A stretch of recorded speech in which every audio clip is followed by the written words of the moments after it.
आणि यानंतरची बातमी आहे एसटी दरवाढी संदर्भातली। गेल्या आठवड्यामध्ये एसटीची दरवाढ घोषित करण्यात आली आणि या दरवाढीच्या विरोधात ठाकरे गटाने आक्रमक पवित्रा घेतलाय।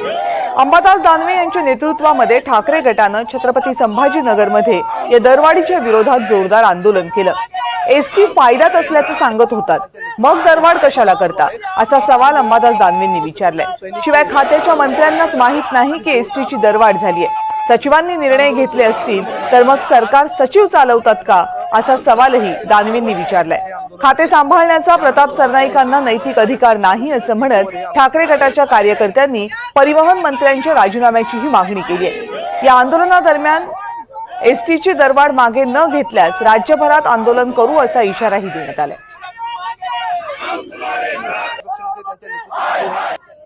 ची भाडेवाढ 15% जाहीर झालेली आहे। दुर्दैव राज्याच्या परिवहन मंत्र्याला याची माहिती नाहीये की त्याच्या ज्या खात्याचे ते मंत्री आहेत त्यांनी फक्त चमकोशगिरी मंत्री झाल्यावर केली। कुठे बस स्टँडला गेले, एसटीत प्रवास केला, परंतु एसटी प्रवाशांच्या व्यथा त्यांना काय माहिती।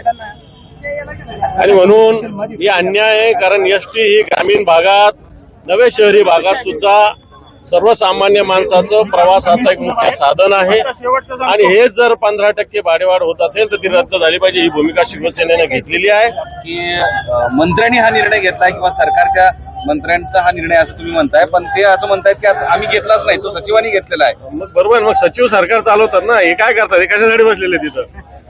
आता माझं तोंड जाईल कुठेतरी। आमच्या मालकीच्या जर स्वतःच्या बसेस असेल तर गाव तिथे एसटी ही संकल्पना आम्ही योग्य प्रकारे राबवू शकू। त्यामुळे ही अतिशय महत्त्वाची जी मागणी होती आणि महाराष्ट्रातल्या तळागाळातल्या प्रवाशांना सुखसुविधा एसटी महामंडळाच्या माध्यमातून देण्यात येणारा जो विषय आहे तो आज मार्गी लागला असं म्हणता येईल। मी माननीय अजितदादा पवारांचे मनापासून आभार व्यक्त करतो की त्यांनी गाव तिथे एसटी ही संकल्पना उचलून धरली आणि पंचवार्षिक योजनेला सकारात्मक प्रतिसाद देऊन तसा अहवाल त्यांच्या डिपार्टमेंटकडे सादर करायला सांगितलं आणि मंजुरी द्यायला सांगितली। त्याबद्दल त्यांचं मनापासून आभार मानतो। ही पंचवार्षिक योजना जर यशस्वी 100% होईल याची मला खात्री आहे। त्यामुळे प्रत्येक खेड्यापाड्यामध्ये दऱ्याखोऱ्यांमध्ये आमची या एसटी महामंडळाची लाल परी पोहोचल्याशिवाय राहणार नाही।